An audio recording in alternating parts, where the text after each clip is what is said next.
শুভ দুপুর বন্ধুরা, কেমন আছো সবাই? দেখো আমি ভালো নেই। আমার ছেলেটার হঠাৎ করে জ্বর এসেছে, বাপের বাড়ি ঘুরতে এসেছি, হঠাৎ ওর জ্বর এসেছে। তো আমরা গেটের সামনে দাঁড়িয়ে রয়েছি, আমার মা বাড়ির দিকে গেছে একটু দরকারে। তো আসলেই আমরা টোটো ধরবো, তো দাঁড়িয়ে আছি। দেখুন এখানে কত পুলিশ, ট্রেন যাচ্ছে। এই গেটটা উঠলেই তারপরে আমার মা আসবে, আমরা এসে টোটো ধরে ডিরেক্ট চলে যাব হাসপাতালে। হাসপাতালের ওষুধগুলো খুব ভালো, ডাক্তার সরকারি যেহেতু ডাক্তার বসে, খুব ভালো ওষুধ দেয়। এক ওষুধেই মানে সব কিছুই ঠিকঠাক হয়ে যায়। কারা কারা হাসপাতালে দেখাও? আগে আমি প্রাইভেটে দেখাতাম, এখন চেষ্টা করি হাসপাতালে দেখানোর, কারণ হাসপাতালে তেমন একটা ভিড় হয় না, ওষুধও ভালো দেয়, সার্ভিসও ভালো, সব কিছুই ভালো।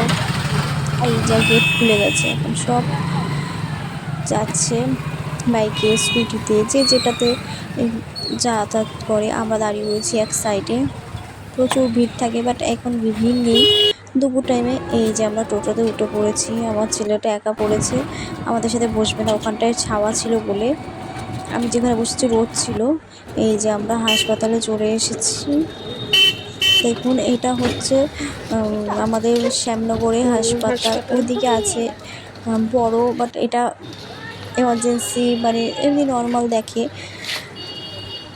তো এই যে আমরা এখন টিকিট কাটতে যাচ্ছি টিকিট কাউন্টারে, আমার মা সামনেরটা।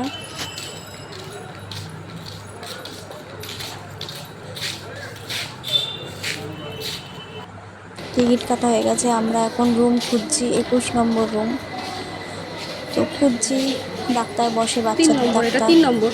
সব কিছু ক্লিপ নেওয়া যায় না, কারণ ছেলেটার এতটা শরীর খারাপ, ও আমাকে ছাড়ছিলই না, সব কিছু ক্লিপ আমি নিতে পারছিলাম না। এই যে ডাক্তার দেখানো হয়ে গেছে, ছেলেটা এতটা অসুস্থ হয়ে পড়েছে যে শুয়ে পড়েছে আমার কোলে, হঠাৎ বমি। তো ভালো থাকবেন সবাই, বাই।